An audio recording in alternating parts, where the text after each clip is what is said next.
Estamos lançando oficialmente agora o curso Sociedade do Anel, uma jornada comentada. Aí o curso, galera. Todas as aulas estão aí. Você vai poder ler capítulo a capítulo, ouvir. A gente quer muito que todo mundo participe, que todo mundo entre, tá? Não fica de fora, não perde. Aqui, eita, pronto. O Live Pix começou a correr aqui e agora estão chegando perguntas mais quentes, digamos assim.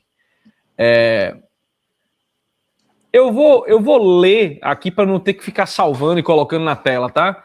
Mas El Galo mandou R$40 e disse: Ilustríssimo senhor Rasta e gêmeos rochedos do Grão-Pará. Boa noite. Irmãos Clautal, parabéns pelo brilhante trabalho de apologética. Aprendo muito com os senhores. Sobre a fraternidade sacerdotal São Pio X, não seria temerária a crítica ao clero atual? Com respeito, por vezes soa exagerada. Frequento a missa nova, por vezes caótica, quase um pequeno Éden pós-queda. E ainda assim, ali reconheço o milagre encontrado em Mateus 16, 18. Perfeito. Assim, é claro que exageros podem surgir de qualquer pessoa, até mesmo dentro da Fraternidade São Pio X.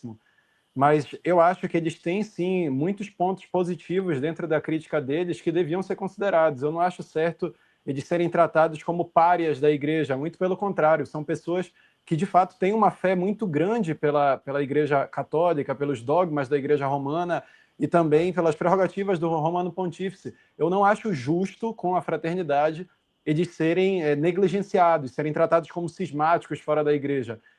Eu penso que sim, tem que ter um traquejo até diplomático entre a fraternidade e a Santa Sé para que essa questão da regularidade deles seja de fato resolvida e, eventualmente, também o próprio Vaticano emita alguma declaração explicitando, né, a tradição da igreja e interpretando o próprio magistério conciliar de uma forma a não deixar qualquer tipo de dúvida sobre essas contradições, né? Principalmente, eu tendo a concordar em muitos pontos da crítica da fraternidade sobre a ambiguidade da dignidade humana e sobre a questão da relação entre igreja e Estado, né?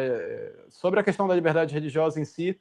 Eu penso que deve sim ser tratado através do papado, do Santo Padre, o Papa Leão, sobre essa questão. Ela tem que explorar, tem que falar dos pontos polêmicos também do pontificado do Papa Francisco, vai ter, sim, que tratar da Declaração de Abu Dhabi, da Fiducia Supplicans, enfim, de todos esses pontos que a gente sabe que são difíceis, até porque se tratam, querendo ou não, do magistério não infalível, né, mas do magistério meramente autêntico, ordinário da Igreja Católica. Eu penso que assim, a Amoris Laetitia também gerou um caos danado, né, de ambiguidade ali. Exatamente, e não foi respondida. A dúbia do cardeal Burke não foi respondida. Eu penso que os cardeais que estão à frente das congregações romanas, como o cardeal Tuccio e o cardeal também Roche, eles deveriam sim ser um pouco mais diplomáticos com a fraternidade e com os católicos tradicionais. O cardeal Roche, por exemplo, ele vai pegar e vai dizer que a missa nova ela expressa uma teologia diferente Aí, assim, já tem o problema da reforma litúrgica por si mesma, e aí a gente pega a maior autoridade atual da Santa Sé sobre liturgia falando uma atrocidade dessa. Então, de fato, é necessário esse diálogo com a Fraternidade São Pio X. São pessoas, e assim, eu falo por experiência própria, eu conheço os padres da fraternidade, são pessoas que dariam a vida pela igreja sem pensar duas vezes. Eu acho muito injusto falar, não, são cismáticos e pronto, acabou. Isso não existe, pessoal. Se a gente vai e acompanha o trabalho pastoral que eles têm, rapaz, me dói ver essa situação, esse drama que está acontecendo entre a Santa Sé e a Fraternidade São Pio X. Ninguém pode ficar feliz com um negócio desse. Eu acho até revoltante. Herege, pô, assim, defender a tradição, eu não acho legal, eu não acho isso interessante. Enfim, assim, é a minha visão. Assim, eu e o Lucas, nós frequentamos, né, fomos instruídos na fé, assim, de maneira com relação aos eventos que sucederam ao Concílio Vaticano II, pelo Instituto Bom Pastor, né? Eles é que foram nossos diretores espirituais nessa matéria, e é um instituto plenamente regular com Roma, mas o que os padres do Brasil, de maneira consistente, falam a situação não é normal. Não é normal, toda vez que o Papa dá uma entrevista num avião, óbvio, agora menos, mas antes era muito comum, a gente tentar justificar, não, é união ou é casal? Ah, não, casal significa uma coisa, união significa outra. Ou então, será que a gente dá comunhão para os divorciados? Será que os bispos da Argentina estão dando... Isso não é a situação, não era para a gente estar tendo que ficar... mas Maria é corredentora, porque tem outro papa falando que é corredentora. Mas aí agora é esse que vale. Isso não é a situação normal da igreja, isso não é... Enfim, e assim, tem um documento do Quarto Concílio de Constantinopla que a gente encontra na Patrologia Latina 105, no 105, no verso 153, que diz assim, retomo o Papa Honório, mas eu vou pegar pelo princípio da coisa.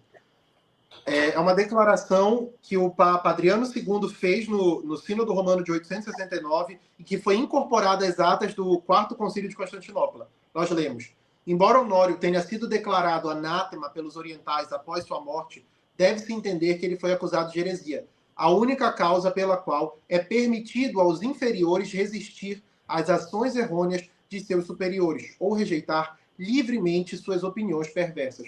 Aqui, um papa ensina magisterialmente, num concílio ecumênico, que é lícito, em situações extraordinárias, uma certa resistência. Agora, isso não é a situação normal da igreja. E essa é uma crítica que, assim, a gente vê o Dom Athanásio Schneider, nós temos declarações do cardeal Burke sobre a Nostra Aetate, em que ele próprio critica a Nostra Aetate, a declaração de que nós adoramos o mesmo Deus que os muçulmanos. Embora eu entenda, eu não considero essa parte da Aetate herética. Eu acho que, inclusive, a gente tem uma declaração muito similar de Gregório VII, muito antes do Concílio Vaticano II, dizendo que os cristãos adoram o mesmo Deus, porque é possível que se haja distinções. Nós adoramos ele, o mesmo Deus que os muçulmanos, segundo um quid, de certa forma, e nós não adoramos ele segundo um quid, mas de outra forma. Dependendo da forma como você formula essa afirmação, é possível que ambas as proposições sejam feitas. Mas o cardeal Burke, se vocês forem pesquisar, vocês vão ver ele dizendo que, para ele, aquela parte tem simplesmente que sair de lá, tem que ser corrigida e que está errada. Então, as maiores autoridades da igreja, o Dom Athanásio Schneider, o cardeal Burke, vão ter críticas não só ao espírito, mas à própria letra de alguns documentos do concílio. E isso não faz deles serem heréticos. O Instituto Bom Pastor, de maneira geral, tem posições bem mais conservadoras com relação ao Concílio Vaticano II, e eles estão em plena comunhão com a Igreja Romana. Então, é uma coisa, de fato, que o João Lucas está dizendo, o que precisa é sentar e dialogar. A Roma, em algum momento, a gente sabe que isso vai passar, a doutrina da Igreja vai voltar a ser clara, mas o que a gente vive hoje, de um bispo chegar e dizer, não adorem a Eucaristia, e todos os outros bispos do regional dele dizerem, você está certo, não é a situação que a gente comum, não é a situação normal da igreja. Exato. E o protagonismo ser dos leigos também, isso mostra que é um caso bem atípico, porque realmente, cadê o episcopado? Ô Rasta, a gente aqui está botando a cara a tapa, está vindo defender contra os erros do protestantismo, mas numa condição normal de temperatura e pressão, era para o episcopado, ou então os sacerdotes estarem tomando a frente. É aquilo, cadê os nossos bispos, cadê os nossos pastores? O que eu vejo ferirei o pastor e as ovelhas se dispersarão. A crise do Concílio Vaticano II, ela é uma crise do sacerdócio e acaba que tem consequências para a vida dos leigos, porque o protagonismo leigo, ele surge, é claro, ele aparece na ausência de quem é o nosso bispo que põe a cara a tapa para falar, não, realmente, vamos defender a tradição na doutrina do Estado, como Igreja-Estado, como era na Mirare Vos, na Quanta Cura, a gente não encontra. Então os leigos estão tendo que cada vez mais pegar esse papel de protagonista. Só que isso não é a situação normal. E, inclusive, essa era a pergunta que eu ia te fazer, na verdade, Lucas. Porque dentro do espírito do Vaticano II está o crescimento do papel do leigo, né? Sim. Para o bem e para o mal, né? Tanto tipo da missa virar uma espécie de dinâmica de grupo, onde tipo tem que participar, aí começa a encher de gente, aí enche de ministros. Os ministros extraordinários estão cada vez mais ordinários, né? E esse tipo de coisa. Mas, por um outro lado, a gente vê muito o crescimento de leigos como vocês, por exemplo, né? Que fazem um trabalho tanto de apologética quanto de, olha, isso aqui precisa ser dito, né? Quando algum bispo não está dizendo. Então, de repente, você considera isso algo como, sei lá, franjas de seda numa capa de algodão? Assim, eu penso que o apostolado leigo, ele é útil e eficaz à igreja. Eu não sou contra, por princípio, o apostolado leigo. Mas eu entendo, sim, que tem que ter uma certa supervisão sacerdotal. Eu acho que esse papel, ele é primordialmente dos sacerdotes, só que na ausência dos sacerdotes é como se a gente vivesse um estado de suplência. Os leigos precisam tomar a frente ou então a igreja vai continuar perdendo fiéis, os protestantes vão continuar vivendo, atacando a doutrina da igreja, porque como vocês percebem, o protestantismo ele vive para protestar contra a igreja, é muito difícil eles versarem e se proporem a explicar a doutrina própria do protestantismo. Então, assim, de fato, é um cenário caótico, mas nós guardamos aquilo, nós guardamos as verdades de fé da Igreja de Roma, com todo o nosso coração, com toda a nossa alma. Nós somos fiéis à Roma Católica, guardiã, né, dos dogmas da Igreja Católica. Conheça a nossa plataforma TV Lisão, onde vendemos vários cursos que não servem para porra nenhuma, mas você vai ficar mais inteligente, ok? Aqui nós temos uma educação helênica.